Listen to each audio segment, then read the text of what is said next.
ক্যালিফোর্নিয়াতে আজ বেজায় ঠান্ডা পড়েছে। প্রশান্ত মহাসাগরীয় কনকনে হাওয়া এসে একেবারে নাক মুখ চিরে ভেতরে প্রবেশ করছে।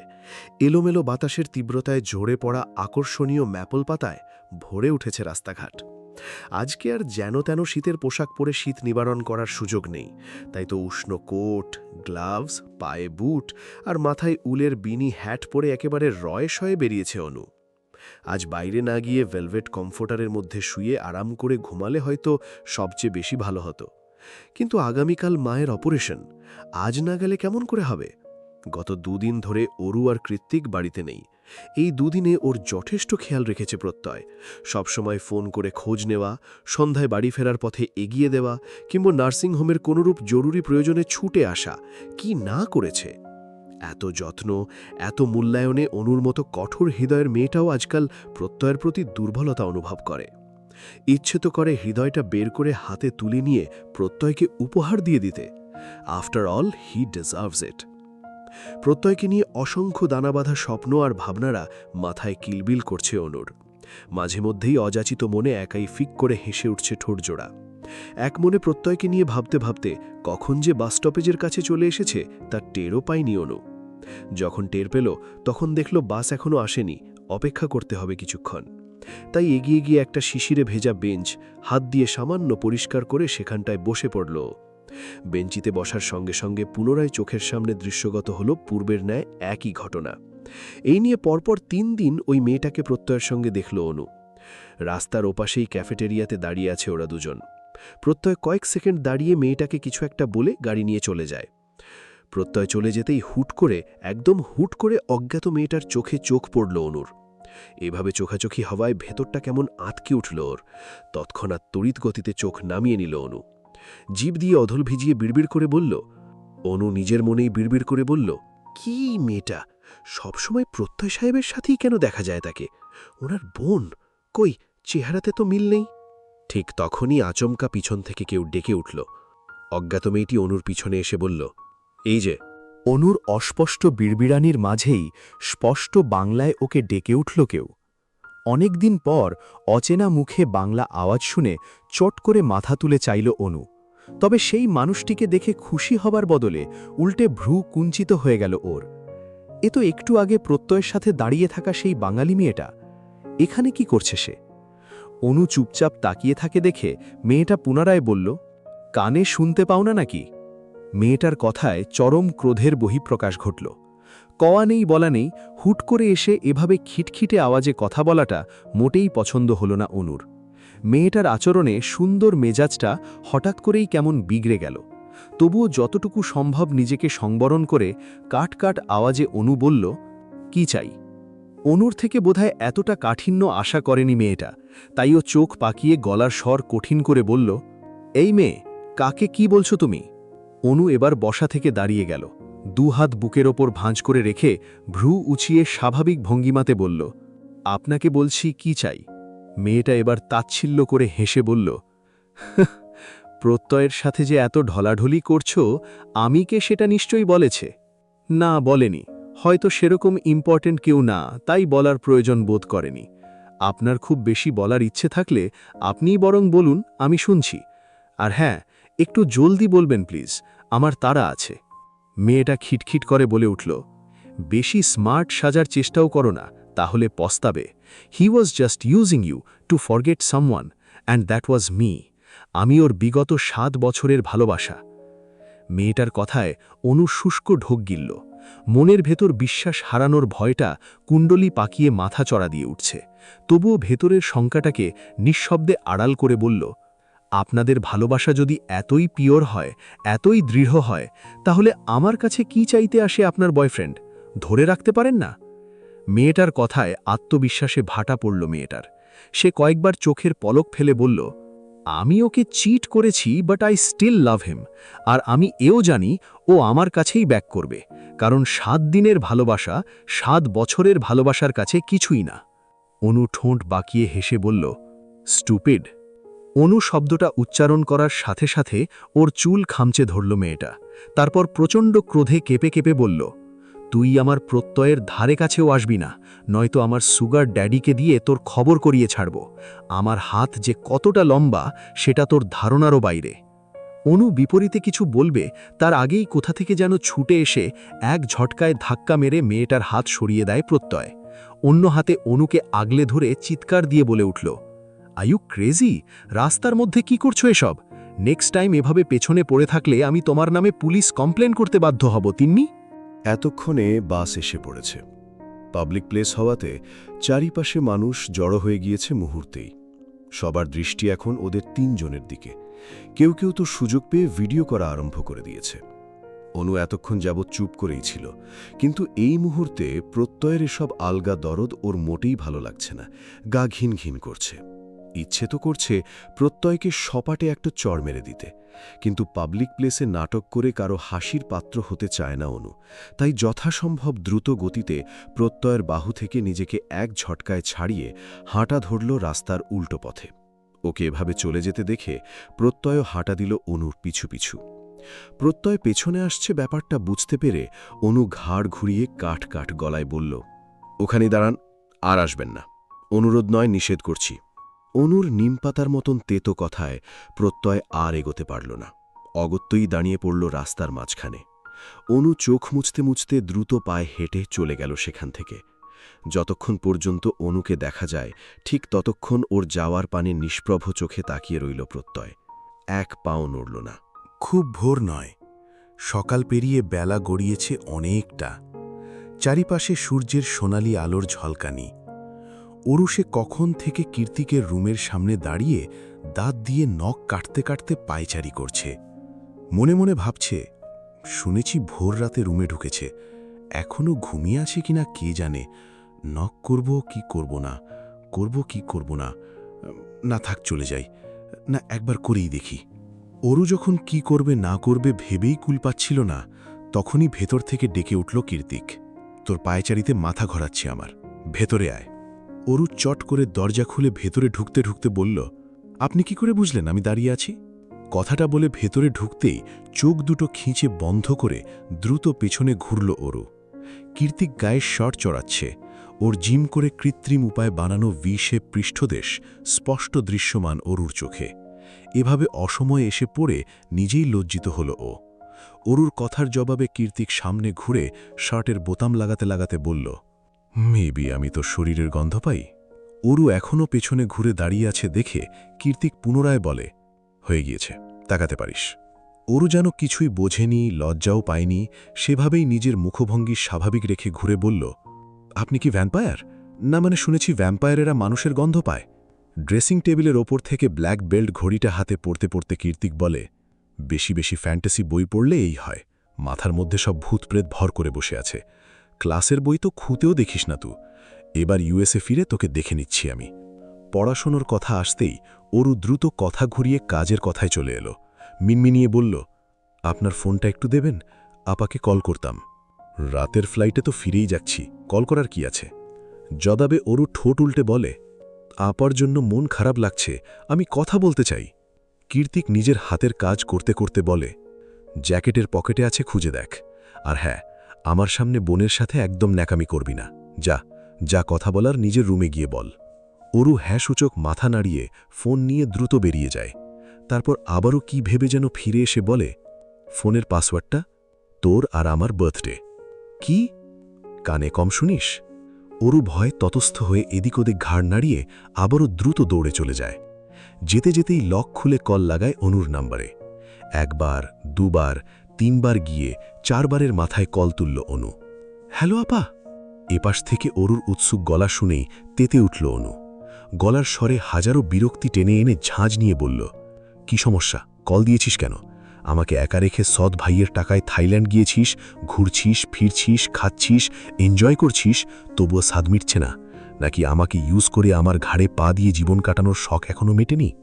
অনুর তিক্ত কথায় চড়াত করে মস্তিষ্কটা ঝাঁঝিয়ে উঠল অরুর।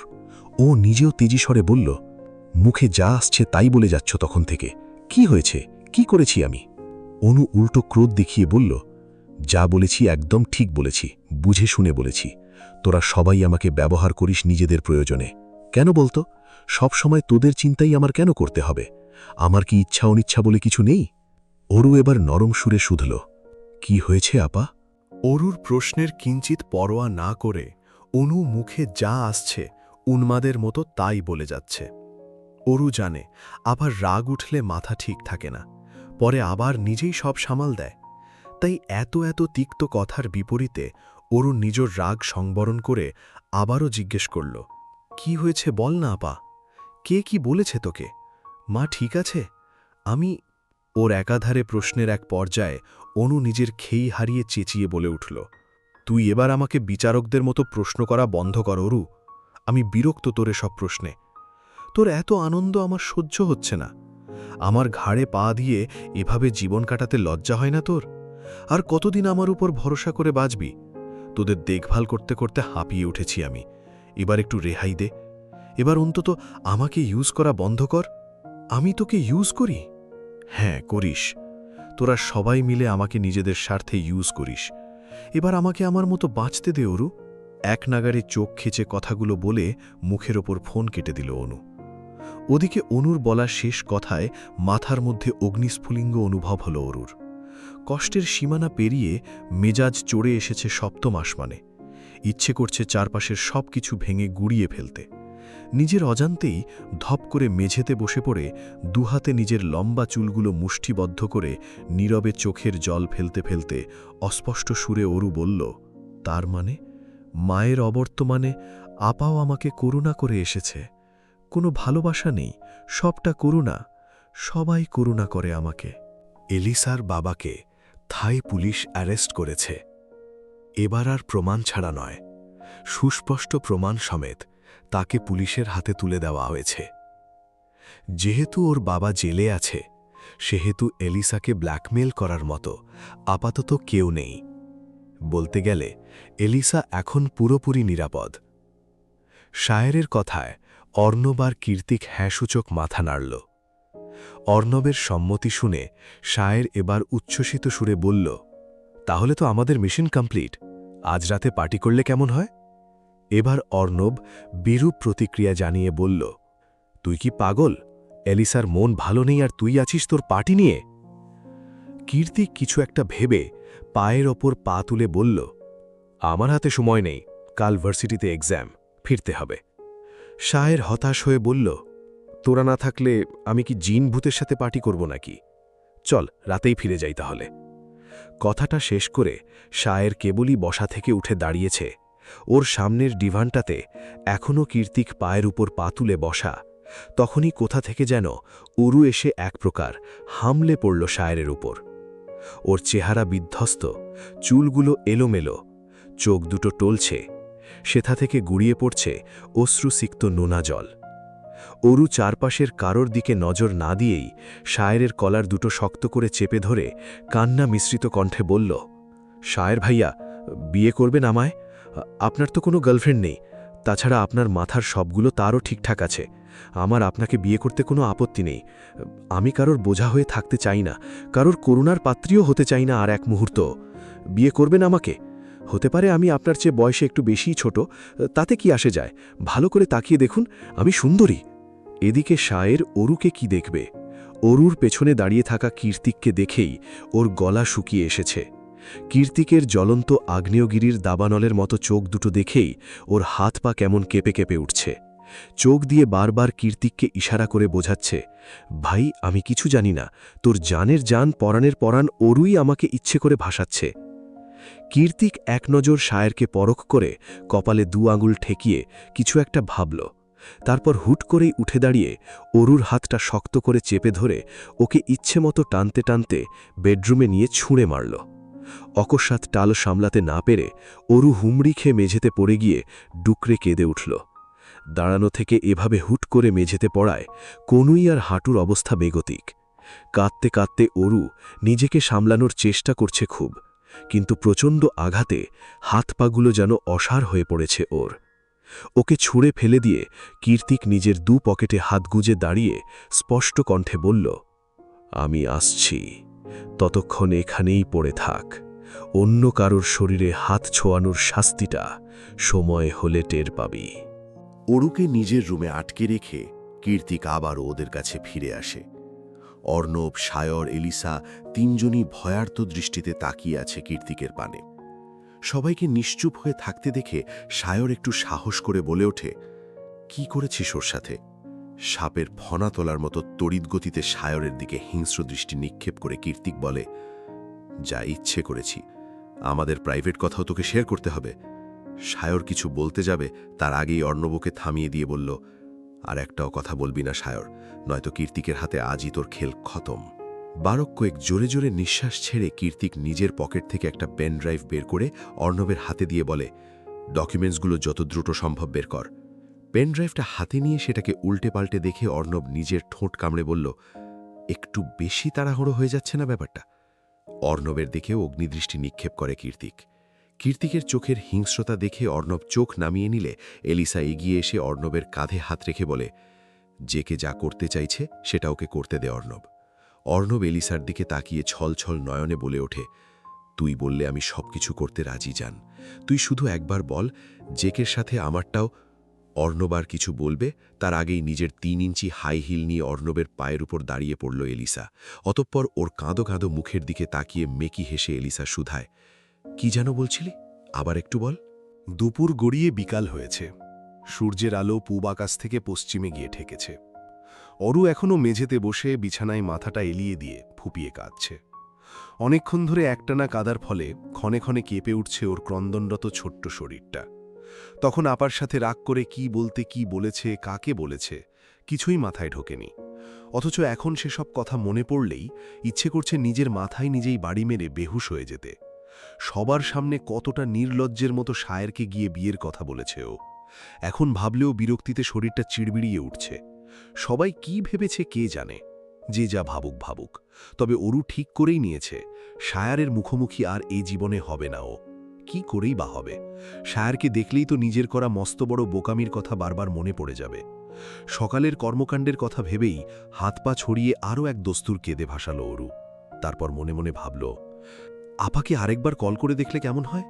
এখন তো রাগ কমেও যেতে পারে। যেই ভাবা সেই কাজ। অরু দ্রুত এগিয়ে গিয়ে বিছানার আশপাশে কীর্তিকের মোবাইলটা খুঁজতে লাগল, কিন্তু মোবাইলের জায়গায় অন্য কিছু হাতে এলো ওর। নরম বিছানায় মাথার পাশেই যে কুশানটা রাখা থাকে তার পাশেই ওর রূপলি নুপুরটা আঁকা বাঁকা হয়ে পড়ে আছে। এত বছর ধরে পায়ে পড়ে থাকা নিজের সুপরিচিত নুপুরটা দেখে অরু দ্রুত গিয়ে সেটাকে হাতড়ে নিল। হাতে নিয়ে উল্টে পাল্টে দেখে বলল, আরে এটা তো আমার নুপুর। এলিসা আপুর জন্মদিনের পার্টিতে হারিয়ে ফেলেছিলাম, এটা ওনার কাছে কি করে এলো? আর ওনার কাছে যদি থাকবেই তাহলে সেদিন কেন জিজ্ঞেস করলো আমার নুপুর কোথায়? আশ্চর্য মানুষ তো, আমার নুপুর দিয়ে ওনার কি কাজ? এক মনে কথাগুলো বলে অরু পা বাড়িয়ে দেয় নিজ হাতে নুপুরটা পরার জন্য। ঠিক তখনই বাইরে থেকে আগমন ঘটে কীর্তিকের। ও হুড়মুড়িয়ে রুমে প্রবেশ করে বেডসাইড টেবিল থেকে কিছু কার্ড নিজের ওয়ালেটে ভরে নেয়। অতঃপর অরুর হাতে হ্যাঁচকা টান মেরে ওকে দাঁড় করিয়ে দিয়ে বলে, চল। অরু ভ্রু কুঞ্চিত করে বলল, চল মানে কোথায় যাব? কীর্তিক জবাব দেয় না কোনো রূপ, বরং ওকে জোর জবরদস্তি করে টানতে টানতে বাইরে নিয়ে যায়। অরু ছটফট করে বলে উঠল, হাত ছাড়ুন, লাগছে আমার। আরে আমার নুপুরটা ফেলে এসেছি তো, ছাড়ুন। কে শোনে কার কথা? কীর্তিকের স্থবির চোখ মুখ আর ভাবমূর্তি দেখে মনে হচ্ছে এই মুহূর্তে ওর শ্রবণ শক্তি হারিয়ে গিয়েছে। এক মনে এলোমেলো পায়ে হাঁটতে হাঁটতে কখন যে উত্তাল প্রশান্ত মহাসাগরের সামনে এসে দাঁড়িয়েছে তার হদিশ নেই অনুর। মাথার ওপর গোল্ডেন গেট ব্রিজ, তাতে হাজারো মানুষের ঢল, আর তার নিচে সুবিশাল সমুদ্রতট। এখানেই তো প্রথমবার প্রত্যয়ের বুকে মাথা নেকেছিল অনু। কতটা প্রশান্তি আর কতটা আবেগাপ্লুত হয়ে প্রত্যয়ের ওপর নিজের ক্লান্ত শরীরের ভার ছেড়েছিল। প্রত্যয়ের আন্তরিকতা মাখা হাসি, মাথায় বুলানো আদুরে হাতের পরশ, রাতের আঁধারে একান্তে বৃষ্টি স্নান, সবকিছুই কি তাহলে মিথ্যে ছিল? প্রত্যয় তার 7 বছরের ভালোবাসা ভুলে যেতে কেবলমাত্র ওকে ইউজ করছে, এটাই কি সত্যি? তিন্নি নামক মেয়েটা কি সত্যি বলছে? অনু কি তবে শুধুই অন্য একজনের জায়গা পূরণ করে ইউজ হয়েছে মাত্র? ইউজ শব্দটা সেই সকাল থেকেই মাথার মধ্যে গেড়ে বসে আছে ওর। কিছুতেই শব্দটাকে সরানো যাচ্ছে না মাথা থেকে। ইউজ শব্দটা নিয়ে ভাবতে ভাবতেই অনুর মনে পড়ে যায় সকালের কথা। নিজের ব্যতিব্যস্ত হৃদয়কে সামাল দিতে না পেরে সকালবেলা যা নয় তাই বলেছে অরুকে। নিজের ছোট্ট বোনের প্রতি এরূপ জঘন্য আচরণ করে প্রত্যয়ের উপর জমে থাকা রাগ অরুর ওপর ঢেলে এখন অনুশোচনায় বুক ফেটে কান্না আসছে অনুর। কি করছে অরু? ঠিক আছে তো, নাকি আপার ওপর অভিমান করে ভুলভাল কিছু করে বসেছে ওর ডানপিঠে বোনটা? হাজারো অজানা প্রশ্ন এসে বাড়ি খাচ্ছে অনুর মস্তিষ্কে। ও আর ভেবে সময় নষ্ট করতে পারল না। তৎক্ষণাৎ অরুর সাথে কথা বলার জন্য দ্রুতই ফোন বের করে কল লাগালো কীর্তিকের নাম্বারে। কিন্তু দুঃখের বিষয়, বারবার ফোন করার পরেও কেউ ফোনটা তুলছে না। কি করে তুলবে? ফোনটা তো যে সেই সকাল থেকেই মেঝেতে মুখ থুবড়ে পড়ে আছে। এদিকে অরুকে কলে না পেয়ে শব্দ করে কাঁদতে কাঁদতে অনু বসে পড়ল বালু আস্তরিত স্যাঁতস্যাঁতে বেলাভূমিতে। সন্ধ্যারাতে রিসর্টের সামনে বাইক থামিয়ে অরুর বাহু ধরে এক প্রকার টেনে বাইক থেকে নামাল কীর্তিক। অরুর চোখ মুখ বিমর্ষ, ওর গালে 5 আঙুলের দাগ সুস্পষ্ট। মাথাটা নুইয়ে রেখেছে সেই কখন থেকে। কীর্তিক নিষ্প্রব চোখে অরুর দিকেই ধ্যানমগ্ন হয়ে চেয়ে আছে। ওর কাছে এই ফোলা ফোলা চোখের অরুকে বরাবরই সুন্দর লাগে।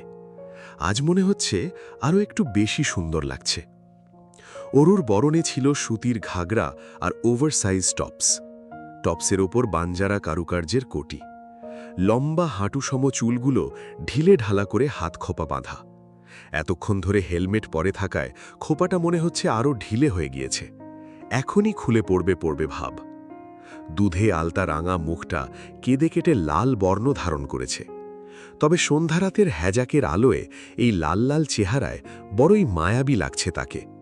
যে কেউ দেখে বলবে নতুন বিয়ের ছিরি জেগেছে মেয়ের মুখে।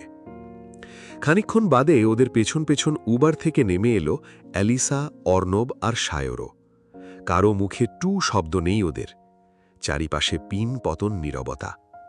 অরু চুপচাপ মাথা নুইয়ে দাঁড়িয়ে আছে সেই তখন থেকে। গলায় রজনীগন্ধা আর গোলাপ দিয়ে তৈরি তাজা ফুলের মালা, হাতেও একটা ঝুলানো। এটা বোধহয় কীর্তিকেরটা। অরুর মলিন মুখটার দিকে তাকিয়ে অ্যালিসা একটা দীর্ঘশ্বাস ছাড়ল। বন্ধুর বেলাতে বরাবরই ওরা স্বার্থপর হয়ে যায়। আজও তাই হয়েছে। তবে এখন অরুকে ভেতরে নিয়ে কিছু খাওয়ানো উচিত। মেয়েটা সারা দিন না খেয়ে আছে। তাই চারপাশের নীরবতা ভেঙে অ্যালিসা বলে উঠল, তোরা কি সারা রাত এখানে দাঁড়িয়ে থাকার প্ল্যান করেছিস? যদি তাই হয় তাহলে দাঁড়িয়ে থাক। আমি আর অরু ভেতরে গেলাম। ওরা সবাই এখনও নিশ্চুপ হয়ে দাঁড়িয়ে আছে। অ্যালিসা অরুকে সাথে নিয়ে ভেতরে যাওয়ার উদ্দেশ্যে পা বাড়ালে পেছন থেকে কীর্তিক ডেকে উঠল ওদের। অ্যালিসা, শোন।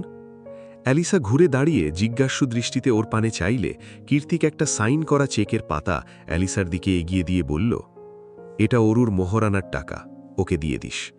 অ্যালিসা হ্যাঁ সূচক মাথা নাড়িয়ে চেকটা হাতে নিয়ে ভেতরে চলে গেল। ওদিকে কীর্তিকের কাণ্ডে সায়র আর অর্ণব অবাকের চরম সীমানায় গিয়ে চোখাচোখি করে দুজনে একই সুরে বলে উঠল, পৃথিবীতে এটাই বোধহয় প্রথম বিরল ঘটনা যেখানে স্বামী তার বউকে মাঝ রাস্তায় দাঁড়িয়ে মোহরানা উসুল করে দিল। ওদের কথায় ধ্যান নেই কীর্তিকের। ও তো সেই কখন থেকে বাইকে হেলান দিয়ে দাঁড়িয়ে অরুর যাওয়ার পানে তাকিয়ে আছে। অরু চলে গিয়েছে বহুক্ষণ আগে, তবুও তাকিয়ে আছে। অদূরে কোনো এক বাঙালি ক্যাফে থেকে তখনও কানে ভেসে আসছে বেসুরো দুটো লাইন, আমার কাছে তুমি অন্য রকম, ভালোবাসি বেশি, প্রকাশ করি কম। চারিদিক জনমানব শূন্য হয়ে আছে। বিস্তৃত তিমিরে ঢাকা কালো রাতের ইতি টেনে সবে সবে ভোরের আলো ফুটেছে ধরণীতে। সূর্য এখনও তার তেজস্ক্রিয়তা ছড়ায়নি পুরোপুরি। প্রকৃতিতে হিম ধরা শীতল পরিবেশ বিরাজমান। হাইওয়ে রাস্তার অদূর থেকে ভেসে আসছে দু একখানা কাভার্ড ভ্যানের সাই আওয়াজ। রাস্তার দুপাশে স্থির মূর্তি হয়ে দাঁড়িয়ে থাকা সারি সারি বৈদ্যুতিক খুঁটির মাথায় বসেছে জোড়ায় জোড়ায় বন্য পাখিদের ঝাঁক। একের পর এক বন্য পাখিদের চোখের আড়াল করে নিভু নিভু ভোরে ফাঁকা রাস্তার মাঝ দিয়েই আপন গতিতে এগিয়ে যাচ্ছে কৃত্তিকের 4 চাকার ব্ল্যাক মার্সিডিজ। গন্তব্য স্যান ফ্রান্সিসকো ছাড়িয়ে নিজের নির্জন ছোট্ট বাড়িটা। এখন অবশ্য শুধু নিজের বলা যায় না, যেহেতু সে একজনের সারা জীবনের দায়িত্ব নিয়েছে, সেহেতু কৃত্তিকের যা তা তো তারও বটে। এই হিম ধরা ঠান্ডার মাঝেও গাড়ির জানালার গ্লাস খুলে তাতে 2 হাত রেখে তার উপর চিবুক ঠেকিয়ে ফুপিয়ে কাঁদছে অরু। যদিও কৃত্তিক কান্নাকাটি একদম পছন্দ করে না, কিন্তু তাতে আপাতত অরুর হেলদোল নেই। জীবনটাই যেখানে এলোমেলো করে ছেড়ে দিয়েছে, সেখানে পছন্দ অপছন্দ দিয়ে কি আসে যায় আর। কৃত্তিক কি ভাববে সেসব কথা মাথায় না ঢুকিয়ে এয়ারপোর্ট থেকে বেরিয়ে বাড়ির উদ্দেশ্যে গাড়িতে ওঠার পর থেকেই কেঁদে ভাসাচ্ছে সে। মুখমণ্ডল জুড়ে তার আকাশ সম দুঃখের ছড়াছড়ি। অরু প্যাসেঞ্জার সিটে বসা সত্ত্বেও পা দুটো তুলে রেখেছে সিটের উপর। ও গুটিসুটি মেরে বসে আছে দেখে কৃত্তিকও জেনে শুনে সাবধানে গাড়ি ড্রাইভ করছে আপাতত, যাতে অরুর কোথাও না লাগে। অরুর বাঁধনহারা রেশমের মতো লম্বা সিল্কি চুলগুলো ক্রমাগত উড়ে এসে আছড়ে পড়ছে কৃত্তিকের চোখে মুখে। মাঝে মধ্যে ড্রাইভ করতেও অসুবিধা হচ্ছে খুব। তবুও কৃত্তিক কোনো কিছুরই পরোয়া করছে না, কারণ ওর কাছে এই চুলের মিষ্টি গন্ধটা হৃদয় জুড়িয়ে দেওয়ার মতোই প্রশান্তিদায়ক। দরকার পড়লে 1 ঘন্টার রাস্তা 2 ঘন্টায় অতিক্রম করবে, তবুও নিজের শরীর থেকে অরুর চুল সরাবে না। কিন্তু অরু তো সেই ভোররাত থেকেই বাইরে মুখ দিয়ে বসে আছে। বাইরের হিম ধরা পুরো ঠান্ডাটা ওর মুখে এসে হামলে পড়ছে। এরকম ঠান্ডার মধ্যে বাইরে মুখ দিয়ে আরও কিছুক্ষণ বসে থাকলে বাড়িতে যেতে যেতেই অরুর নিউমোনিয়া হয়ে যাবে নিশ্চিত। তাই কৃত্তিক এবার এক হাতে ড্রাইভ করতে করতে অন্য হাতটা দিয়ে জানালার কাঁচটা তুলে দিল। জানালার কাঁচ টেনে দেওয়াতে একটু পিছিয়ে বসেছে অরু, তবুও কান্না থামায়নি। চোখ দিয়ে তার এখনো গঙ্গা যমুনা বয়ে যাচ্ছে। অরুকে এখনো কাঁদতে দেখে সামনে ফোকাস করেই বিরক্ত ভঙ্গিতে কথা ছড়ে কীর্তিক, কাঁদছিস কেন এভাবে, মেরেছি তোকে? কীর্তিকের কথার পেছনে অরু মৌনতা পালন করে, শুধু মনে মনে বলে, এর থেকে মারলে বেশি ভালো হতো। একটা প্রশ্নের উত্তর দিতে গিয়ে সেই কখন থেকে চুপ হয়ে আছে অরু। আদৌ উত্তর দেবে বলেও মনে হচ্ছে না। গতকাল থেকেই মুখে কুলু পেটে বসে আছে মেয়েটা। কীর্তিক জানে কাকে কিভাবে কথা বলাতে হয়, তাই ও খানিকটা কৌশলী পন্থাই অবলম্বন করল। হুট করেই মাঝ রাস্তায় গাড়ির ব্রেক কষল। এভাবে আচমকা গাড়ির ইঞ্জিন বন্ধ হয়ে যাওয়াতে অরু হচক্কিয়ে বাইরে তাকিয়ে বলল, এসে গেছি। কথাটা বলে বাইরে তাকিয়ে যেই দেখল এটা তো মাঝ রাস্তা, তৎক্ষণাৎ ঘাড় ঘুরিয়ে কীর্তিকের পানে প্রশ্নসূচক দৃষ্টি নিক্ষেপ করে অরু। ওর চাহনিকে পাত্তা না দিয়ে গাড়ির ড্রয়ার থেকে একটা রূপোর নুপুর বের করে সেটাকে চোখের সামনে ধরে কীর্তিক শুধল, এটা তোর? কীর্তিকের প্রশ্নে অরু হ্যাঁ সূচক মাথা নাড়ায়, চাই এটা? এবারও অরু উপর নিচু মাথা নাড়িয়ে হ্যাঁ বলল। তাহলে গাড়ি থেকে নাম। কীর্তিকের শেষবারের কথায় অরু চোখ কপালে তুলে বলল, নামব মানে? এই অচেনা রাস্তায় আপনি আমায় নামিয়ে দিয়ে যাবেন? ইডিয়েট। অস্ফুটে কথাটা বলে কীর্তিক নিজেই গাড়ি থেকে নেমে গেল। অরু কীর্তিকের যাওয়ার পানে চোখ রেখে বুঝল এটা একটা পেট্রোল পাম্প, তার পাশেই ছোটখাটো একটা মাঠ, হয়তো প্রয়োজনীয় কিছু কিনতে গিয়েছে সে। খানিকক্ষণ বাদে একটা মিনারেল ওয়াটারের বোতল হাতে নিয়ে ফিরে এলো কীর্তিক।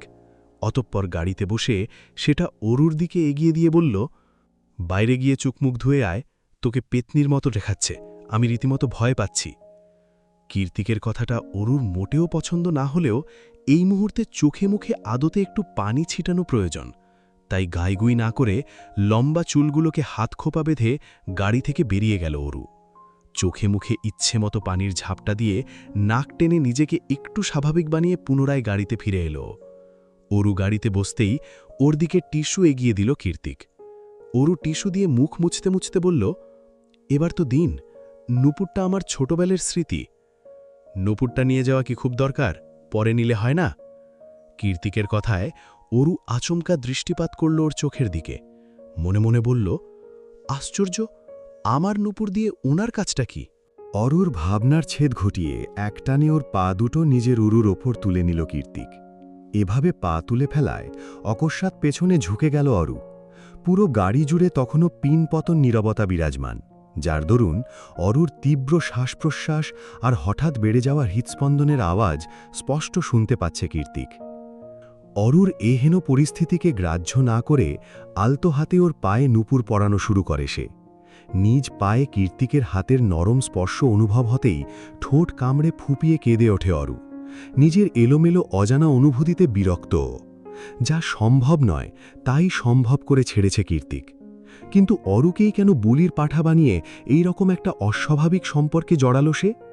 কেন অরুর সাথে সাথে নিজের জীবনটাকেও অগ্রহণযোগ্য সম্পর্কের মাঝে ঠেলে দিল? কি চাইছে কীর্তিক? এভাবে অরুর জীবনটা নষ্ট করে কোন ভুলের শোধ নিল সে? একটা দুটো নয়, অরুর মনে হাজারো দানাবাঁধা প্রশ্নের ছড়াছল। কিন্তু কে দেবে এত প্রশ্নের উত্তর? কীর্তিক তো উত্তর দেওয়ার মতো ছেলেই নয়, অরুর প্রশ্নের তো মোটেই নয়। অথচ এখন এই মুহূর্তে কি সুন্দর করে মনোযোগ দিয়ে অরুর পায়ে নূপুর পরাচ্ছে সে। দেখে মনে হচ্ছে এর চেয়ে প্রয়োজনীয় আর সূক্ষ্ম কাজ কোনো দিন করেনি কীর্তিক। অরু তখন থেকে হিজিবিজি চিন্তার বিভোর হয়ে আছে, চারিপাশে ওর খেয়াল নেই মোটেই। কীর্তিক নিজের হাতের কাজটা শেষ করে এক পলক ভাবুক অরুর চোখের দিকে তাকালো। অতঃপর নিজের হাতের বাঁধনটা আরও শক্ত করে ওর পায়ে অকস্মাৎ হ্যাচকা টান মেরে অরুকে নিজের কাছাকাছি টেনে নিয়ে এলো। আচমকা পায়ে টান দেওয়াতে সুতির ঘাগরাটা অনেকটা উপরে উঠে গিয়ে মোমের মতো সুন্দর পা দুটো দৃশ্যমান হয়ে উঠেছে কীর্তিকের চোখের সামনে। কীর্তিক শুষ্ক ঢোক গিলে সেদিকে একবার পরখ করে চোখ ঘুরিয়ে অরুর অশ্রুসিক্ত নয়নে চোখ রাখল। তারপর আরেকটু কাছে এগিয়ে গিয়ে নিজের বৃদ্ধাঙ্গুলি দিয়ে ওর চোখের জলটুকু মুছিয়ে দিতে দিতে মাদকতায় নিবিষ্ট চাহনি নিক্ষেপ করে দু ঠোঁট নাড়িয়ে হাসকি স্বরে বলল, বউ।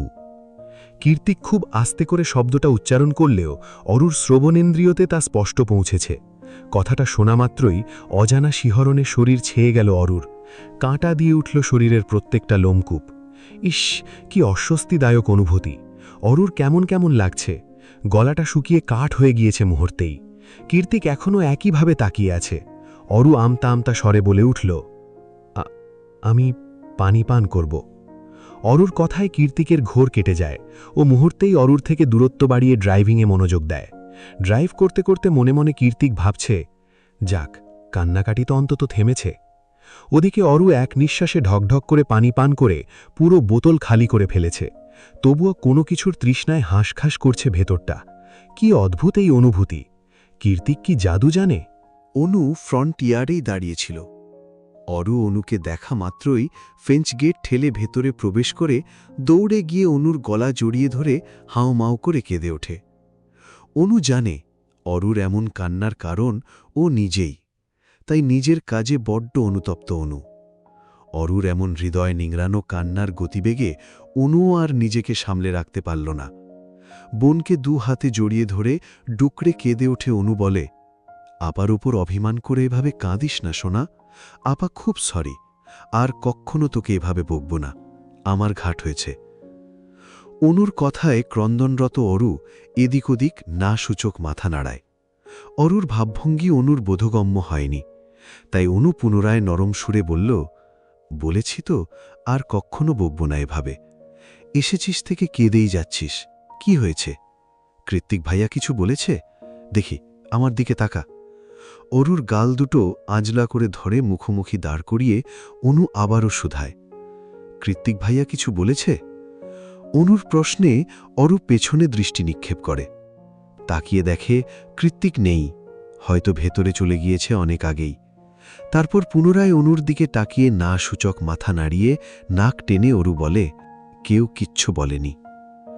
অনু নিশ্চিন্ত হয়ে অরুর দুচোখ মুছিয়ে দিতে দিতে বলল, মায়ের অপারেশন হয়ে গিয়েছে, এখন আইসিইউতে আছে, 2-1 দিনেই হয়তো চোখ খুলবে মা, তারপর আমরা মায়ের সাথে কথা বলতে পারব, মাকে নিয়ে দেশেও ফিরে যাব, আর দুঃখ নেই।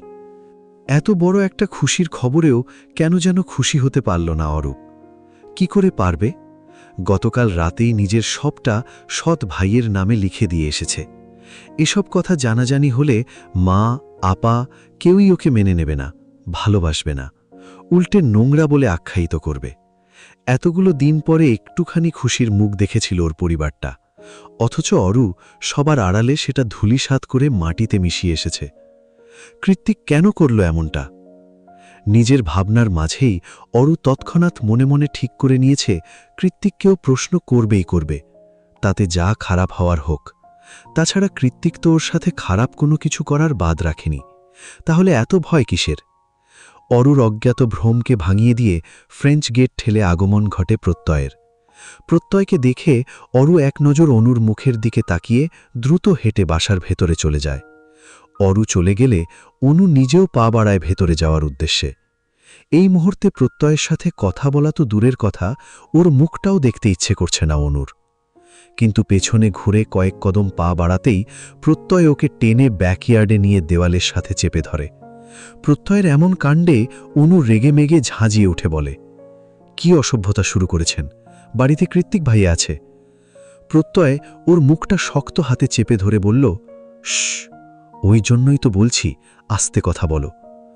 অনু ওর হাতটা ঝটকা মেরে সরিয়ে দিয়ে বলল, কি চাই আপনার? আমাকে ইউজ করে স্বাদ মেটেনি, নাকি তিন্নির সাথে আজ দেখা হয়নি তাই রিপ্লেসমেন্ট হিসেবে আমার কাছে এসেছেন? প্রত্যয় চটে আছে খুব। মেয়েটার তেজের সাথে কিছুতেই পেরে ওঠে না সে। কিন্তু এই মুহূর্তে অনুর ব্লেডের মতো ধারালো কথার আঘাতে রক্তাক্ত হয়ে যাচ্ছে হৃদয়টা। সেই সাথে মস্তিষ্ক হয়ে উঠেছে হিতাহিত জ্ঞান শূন্য। প্রত্যয় নিজেকে সামলে রাখতে না পেরে চড়াত করে তুঙ্গে উঠে যাওয়া মেজাজের বহিঃপ্রকাশ ঘটাল তৎক্ষণাৎ। অনুর হাত দুটো মাথার উপরে তুলে দিয়ে দেওয়ালের সাথে চেপে ধরে ওর গলার কাছে মুখ নিয়ে দাঁতে দাঁত চেপে প্রত্যয় বলে, কথা না শুনলে জানে মেরে ফেলব। গত 2 দিন ধরে কুকুরের মতো পেছনে পড়ে আছি, কিছু একটা এক্সপ্লেন করতে চাচ্ছি, একবারও সুযোগ দিয়েছ আমায়? এত তেজ কেন তোমার? প্রত্যয় এই প্রথমবার অনুকে তুমি করে অধিকার খাটিয়ে কথা বলল। প্রত্যয়ের মুখের তুমি আওয়াজটা যে এতটা সুমধুর তা অজানাই ছিল অনুর। প্রত্যয়ের মুখে তুমি শুনে হতবাক হয়ে অনুর চশমার আড়ালে ধূসর চোখ জোড়ার দিকে বিনা বাক্যে তাকিয়ে আছে অনু। একটুখানি থেমে প্রত্যয় পুনরায় কঠিন সুরে বলল, আর কি যেন বললে? ইউজ করা কাকে বলে সেটা কি আদৌ বোঝো তুমি, নাকি বুঝেই যাকে তাকে গিয়ে এসব বলো? অনু এবারও পুরোপুরি নিশ্চুপ ও ধ্যানমগ্ন হয়ে চেয়ে আছে প্রত্যয়ের চোখে। অনুকে তখন থেকে এভাবে অবাক নয়নে চেয়ে থাকতে দেখে রাগী আওয়াজটা মুহূর্তেই নিচু হয়ে গেল প্রত্যয়ের। চোখ দুটোতে হিংস্রতার জ্বলন্ত অঙ্গার দপ করে নিভে গিয়ে তাতে জড়ো হলো একরাশ মুগ্ধতা। এলোমেলো অনুভূতিগুলো উথাল পাথাল ঢেউ তুলে আছড়ে পড়ছে মনের তটে। অনু এতটা কাছে দাঁড়িয়ে আছে, এতটা কাছে যে ওর তপ্ত নিঃশ্বাসগুলো প্রত্যয়ের মুখমণ্ডলে ছড়িয়ে পড়ছে বারে বারে। এবার আর কোনো কথা নয়।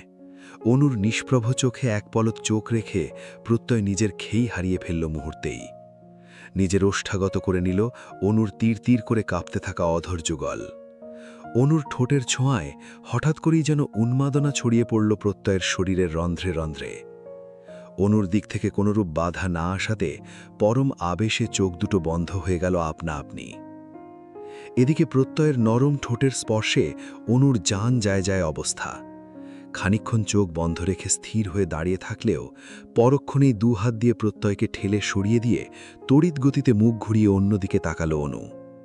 অনুর ধাক্কায় প্রত্যয় নিজের সম্বিত ফিরে পেয়ে নিজের কর্মকাণ্ডের জন্য লজ্জিত হয়ে নরম সুরে বলল, আই এম সরি। আসলে অনু ওকে মাঝপথে থামিয়ে দিয়ে না ঘুরেই জবাব দিল, সরি বলতে হবে না, আপনি যান এখন। আমি তোমার সাথে কথা বলতে চাই অনু, একান্তে। আমায় কি একটুখানি সময় দেওয়া যায় না? অনু এবার ঘুরে দাঁড়িয়ে প্রত্যয়ের মুখোমুখি হয়ে শুধল, প্রত্যয় সাহেব, আপনি শুধু আমার, তাই তো? প্রত্যয় সেদিনের মতোই কণ্ঠে দৃঢ়তা টেনে বলল, 100%। আগামীকাল বিকেলে সি বিচে অপেক্ষা করব। অনুর এইটুকু আশকারা পেয়ে প্রত্যয় যেন চাঁদ হাতে পেয়েছে।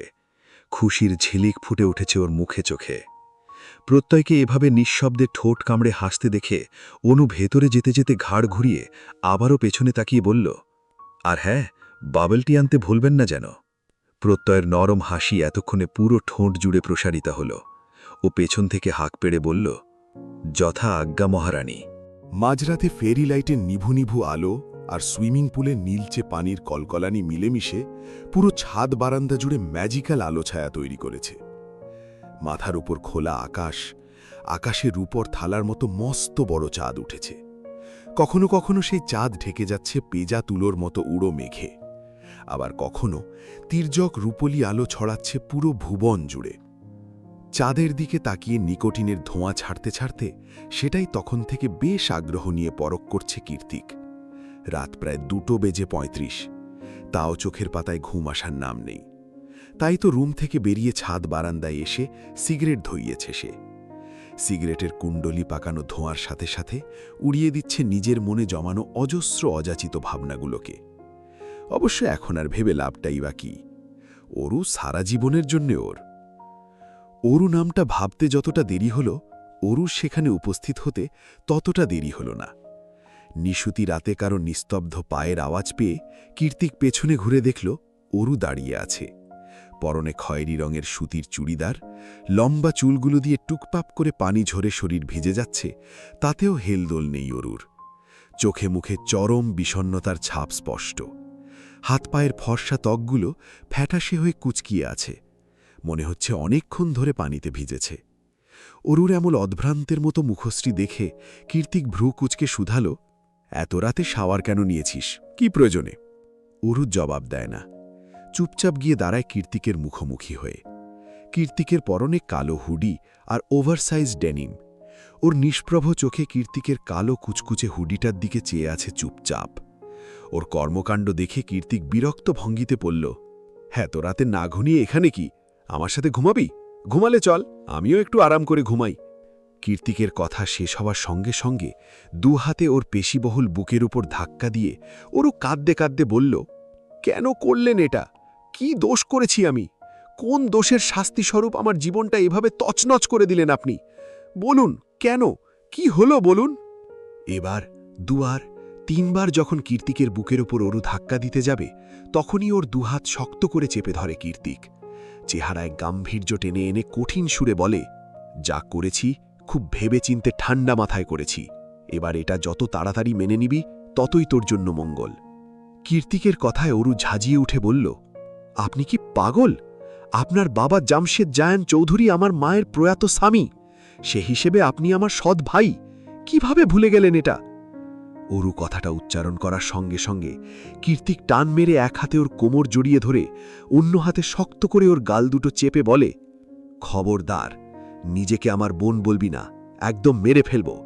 তুই আমার বিয়ে করা বউ, তোর সব কিছু আমার। তোর পায়ের নখ থেকে মাথার চুল পর্যন্ত এভরিথিং বিলংস টু মি। তীব্র রাগে কাঁপতে কাঁপতে কথাটুকু শেষ করে অরুকে ধাক্কা মেরে সরিয়ে দেয় কীর্তিক। কীর্তিক ছাড়তেই অরু কাঁদতে কাঁদতে মেঝেতে বসে পড়ে। অতপর হিচকি তুলে অস্পষ্ট সুরে বলে, সমাজ কোনোদিনও এই বিয়েকে স্বীকৃতি দেবে না, উল্টে আমাকে নোংরা বলে ধিক্কার দেবে। তখন নিশ্চয়ই খুশি হবেন আপনি। কীর্তিক হাঁটু গেড়ে ওর মুখোমুখি হয়ে বলল, আমি সমাজ মানি না, আর যে সমাজ আমার বউয়ের দিকে আঙুল তুলে কথা বলবে, আমি সেই সমাজই ধ্বংস করে দেব। আই রিপিট, ধ্বংস করে দেব। কীর্তিকের কথা শুনে ওর চোখে চোখ রাখল অরু। চোখ তো নয়, যেন জ্বলন্ত আগ্নেয়গিরির দাবানন, যে তাকাবে সেই ভস্ম হয়ে যাবে।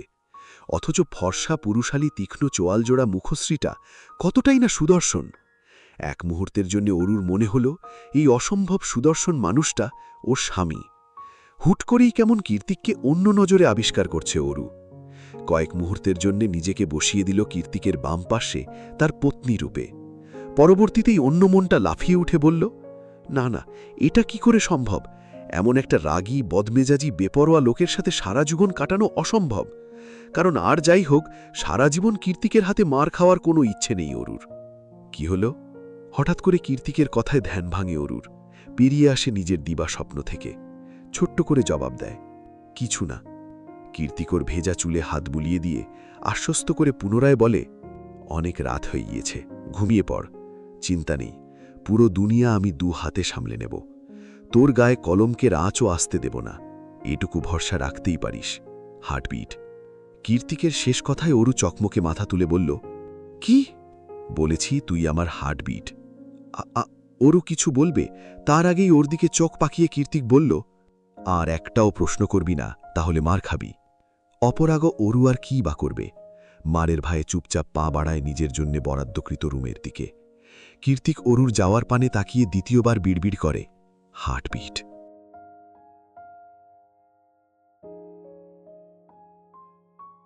নির্ঝঞ্ঝাট বিদ্যাপীঠ, স্যান ফ্রান্সিসকো স্টেট ইউনিভার্সিটি।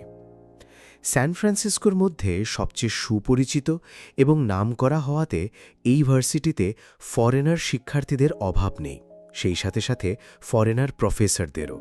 তবে আজ ভার্সিটি ক্যাম্পাসে খুব একটা শিক্ষার্থীদের আনাগোনা নেই। এর কারণ শীতের শেষ ভাগ চলছে, যার দরুন সবাই সি বিচ, জঙ্গল, পাহাড় এথায় সেথায় ক্যাম্পিংয়ে গিয়েছে। এখানকার শিক্ষার্থীরা বইয়ের পাতায় নয়, হাতে কলমে কিংবা পর্যবেক্ষণ করেও অনেক কিছু শেখে। সারা বছর তাদের ক্লাসরুমের বাইরেও অনেক কার্যক্রম থাকে।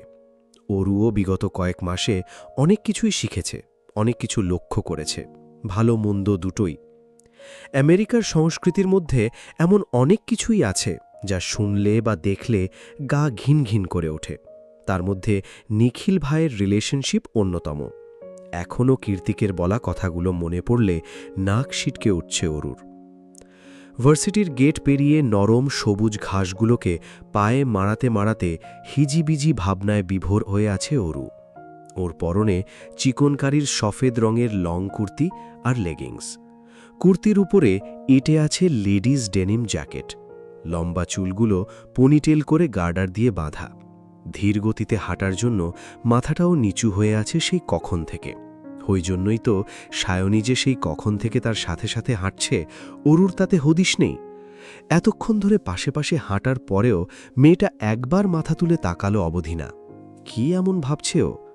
মনে মনে বিরক্ত হয়ে সোজা গিয়ে অরুর সামনে দাঁড়িয়ে খানিকটা গাল ফুলিয়ে সায়নী জানালো, কি এমন ভাবছ বলো তো? সেই তখন থেকে তোমার সাথে সাথে হাঁটছি, খেয়ালই করছো না। অরু চট করে ভ্রম থেকে বেরিয়ে মাথা তুলে বলল, আরে সায়নী যে, কেমন আছো বলো? এতক্ষণে জিজ্ঞেস করার সময় হলো? আই এম সরি, একটু বেখেয়ালে ছিলাম। সায়নী এবার বুঝতে পারার মতো করে হ্যাঁ সূচক মাথা দুলিয়ে বলল, ইটস ওকে, কিন্তু তুমি এতদিন কই ছিলে? কতদিন ক্যাম্পাসে আসো না বলো তো? সায়নীর কথায় অরুর মনে পড়ে যায় সেই নিখিল ভাইয়ের সত্যি জানার পর থেকেই আর ভার্সিটির গেট মারায়নিও। তারপর আরও কত কি না হয়ে গেল। জীবনটাই এখন এলোমেলো। আবার কি ভাবতে বসলে? অরুণ আসূচক মাথা নাড়িয়ে ছোট্ট করে বলল, কিছু না। সায়নী এবার হাসির দ্বারা ঠোঁট প্রসারিত করে বলল, এই অরু, জেকি স্যারের কি খবর? অরু ঠোঁট উল্টে বলল, ওনার কথা আমি কি করে জানব? ওনাকেই গিয়ে বরং জিজ্ঞেস করো। সায়নী এবার ভ্রুকুঞ্চিত করে বলল, তুমি ওনার স্টেপ সিস্টার, তুমি জানবে না তো কে জানবে? ঢং। সায়নীর কথায় অরু কিঞ্চিত ঠোঁট বাঁকিয়ে হাসল। পরক্ষণেই সায়নী আবারও শুধিল, বলো না একটু, এতদিন স্যার ভার্সিটিতে কেন আসেননি? আমি যতদূর জানি উনি ব্যাংকক গিয়েছিলেন। অরুর উত্তর শুনে সায়নী বেশ খুশি হয়ে যায়। খুশি হয়ে অরুর হাত জড়িয়ে ধরে বলে, এই না হলে আমার ননদিনী, তুমি জানো জেকে স্যারকে আমি অনেক পছন্দ করি, কিন্তু বলার সাহস হয়ে ওঠে না। শুনেছি ব্যক্তিগত জীবনে উনি অনেক বেশি রাগী। আসলেই কি তাই? সায়নীর কথার বিপরীতে অরু কিছু বলতে যাবে তার আগেই ওর চোখ আটকে যায় ক্যাম্পাসের অন্য পাশে পুল সাইডে কিছু মানুষের ভিড়ের মাঝে। সেখানে নিখিল ভাইও উপস্থিত। তারা সবাই কোনো কিছু একটা নিয়ে বেশ উল্লাসে মেতে আছে, কিন্তু কি নিয়ে? অগত্যাই সায়নীর দিকে তাকিয়ে উল্টে প্রশ্ন ছড়ে অরু, আচ্ছা সায়নী, ওখানে কি হচ্ছে?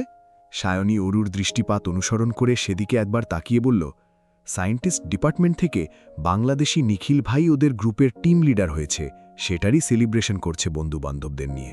ও আচ্ছা, সায়নী প্রশংসার সুরে বলে, he is a very talented গায়। কত অল্প সময়েই কেমন টিম লিডার হয়ে গেল, তার উপর দুইটা সুন্দরী গার্লফ্রেন্ড, সব দিক থেকে শোনায় সোহাগা। আহা! অরু মুখভঙ্গিমায় বিরক্তির ছাপ টেনে বলল, একজন মানুষের আবার 2টা গার্লফ্রেন্ড হয় কেমন করে? সায়নী কুটকুটিয়ে হেসে বলল, হয় হয়, আমেরিকাতে সব হয়, চাইলে তুমিও। সায়নীর কথা পুরোপুরি শেষ হওয়ার আগেই পেছন থেকে ডেকে উঠল কেউ, আরোরা। অরু জানে এটা কে হতে পারে। এই পুরো ক্যাম্পাসে আরোরা বলে ওকে একজনই ডাকে, কিন্তু ও এখন কিছুতেই এই মানুষটার মুখোমুখি হতে চায় না।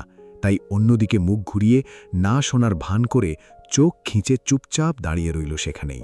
সায়নী পেছনি ঘুরে বলল, আরে নিখিল ভাই যে, আপনি অরুকে চেনেন? নিখিল হ্যাঁ না কোনো উত্তর না দিয়ে স্মিত হেসে অরুর দিকে তাকিয়ে পুনরায় ডাকল, আরোরা। সামনে দাঁড়িয়ে আছে, নিখিলও এগিয়ে এসেছে। এবার আর ইগনোর করার সুযোগ নেই, ঘুরতেই হবে। কিছু করার নেই ভেবে নিখিলের মুখোমুখি হতে যাচ্ছিল অরু, এখনও পেছনে ঘোরেনি। ঘুরবে ঘুরবে ভাব, ঠিক তখনই কোত্থেকে যেন বাজখাই কর্কশ আওয়াজ কানে ভেসে এলো ওর। অরু! আচমকা কীর্তিকের আওয়াজ পেয়ে কেঁপে উঠল অরু। তড়িৎ গতিতে চোখ দুটো খুলে এদিক ওদিক তাকিয়ে খুঁজতে লাগল তাকে। খানিকক্ষণ খোঁজাখুঁজির পর দেখল ভবনের দোতলার অফিস রুমের করিডরে দাঁড়িয়ে ওর দিকেই কটমট করে তাকিয়ে আছে কীর্তিক। কীর্তিকের চোখের দিকে এক পলক তাকিয়ে একটা শুষ্ক ঢোক গিলে সায়নীকে উদ্দেশ্য করে অরু বলে, চলো ক্লাসে যাই, দেরি হয়ে যাচ্ছে। এই বলে সায়নীর হাত ধরেই দ্রুত ক্লাসের দিকে পা বাড়ায় অরু। পেছন থেকে নিখিল ডেকে বলল, আরে অ্যারোরা, কথাটা তো শুনে যাও। নিখিল এখনও অরুর যাওয়ার পানে তাকিয়ে আছে।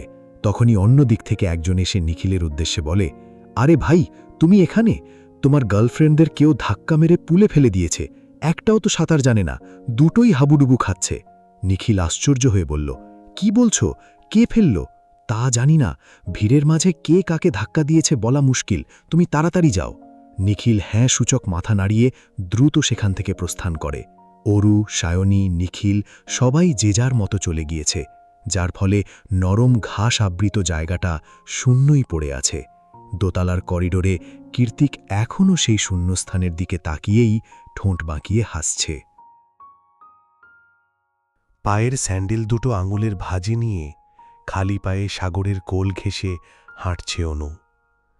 প্যান্টটা একটুখানি গুটিয়ে গোড়ালি থেকে ওপরে তুলে প্রত্যয়ও অনুর পাশাপাশি হাঁটছে। সাগরপাড়ের চারিপাশে শঙ্খচিল আর পানকৌড়ির চিউচিউ আওয়াজ। অনু বাবলটিতে একটা করে সিপ নিচ্ছে আর চোখ বন্ধ করে পাখির কলরব শুনছে। সেই কখন থেকে ওদের মাঝে নীরবতা বিরাজমান। অনেকক্ষণের নীরবতা ভেঙে সর্বপ্রথম প্রত্যয়ই বলে ওঠে, তুমি না, আপনি ভারী অদ্ভুত জানেন। কখন যে রেগে যান আর কখন যে ঠান্ডা হয়ে যান আমি নিজেই বুঝতে পারি না। এত মুড সুইং কেন হয়? প্রত্যয়ের কথায় অনু শব্দ করে হেসে বলল, ইউ ক্যান কল মি তুমি। এত ইতস্তত কেন হচ্ছেন? After all we kissed each other. অনুর কথায় কালকের দৃশ্যপট ভেসে উঠল প্রত্যয়ের চোখে। ও তৎক্ষণাৎ জিভ দিয়ে ঠোঁট ভিজিয়ে বলল, তোমার কিছু জানার নেই? অনু গম্ভীর গলায় বলল, আছে তো, অনেক কিছু জানার আছে। প্রত্যয় শুধালো, বলো, কি জানতে চাও? সব বলবো তোমায়, নো লুকোচুরি। আমাকে ইউজ করা কেন হলো শুনি? আপনার লং টাইম লাভ হিস্ট্রি, তাহলে আমার প্রতি দুর্বলতা অনুভব করারই বা কারণটা কি? অনুর অনেকগুলো প্রশ্নের উত্তর একসাথে দেওয়ার জন্য প্রত্যয় একটু রয়ে শুয়ে বলল, প্রথমত তিন্নি আমার সাথে ভালোবাসার হাজারো প্রতিশ্রুতি দিয়ে বছরের পর বছর চিট করেছে, জামা কাপড়ের মতো সুগার ড্যাডি চেঞ্জ করেছে। তাহলে ওর প্রতি আমার ভালোবাসাটা রইল কোথায়? তাছাড়া ও হাইলি ড্রাগ অ্যাডিক্টেড। এক কথায় বলতে পারো, ওর জীবনে শুদ্ধ বলে আর কিচ্ছু অবশিষ্ট নেই। এসবের কারণে তিন্নির প্রতি আমার ঘৃণ্য মনোভাব তৈরি হয়েছে আরও কয়েক বছর আগেই। আর এখন তো ওকে মনে রাখার প্রশ্নই ওঠে না। ওকে মাঝে মধ্যেই আমার পাগল মনে হয় জানো। এতদিন খবর ছিল না, যেই আমি বছরখানেক ধরে একটু মুভ অন করেছি, এখন আবার আঠার মতো পেছনে লেগে আছে।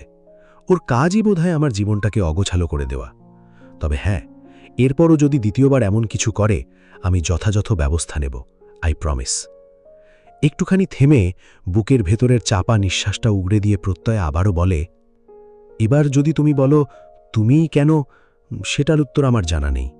তোমাদের ভিসা টিকিট প্রসেসিংয়ে অসংখ্যবার তোমার ছবি দেখেছি আমি, তেমন কিছুই ফিল হয়নি। কিন্তু সেদিন ক্যাফেতে তোমার এক ঝলক হাসির মাঝে হারিয়ে গিয়েছিলাম আমি। উত্তাল ঢেউয়ের পানে চেয়ে একমনে কথাগুলো বলে অনুর দিকে তাকিয়ে প্রত্যয় শুধালো, প্রেম তো অনেকের সাথেই হয়, ভালোবাসার মানুষ কয়জন হতে পারে বলো? অনু, তুমি কি আমার শেষ ভালোবাসা হবে? জানি না।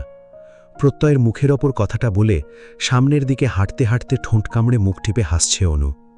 প্রত্যয় ওর পেছন পেছন হেঁটে এসে বলল, এই মেয়ে, এত মুড সুইং হয় কেন তোমার? অনু পেছনে ঘুরে শুধালো, কেন, ভয় করছে? সামলাতে পারবেন না? প্রত্যয় ওর হাতের মাঝে হাত ঢুকিয়ে বলল, তুমি বিশ্বাস হয়ে থেকে গেলে আমি নিঃশ্বাস দিয়ে হলেও সামলে নেব।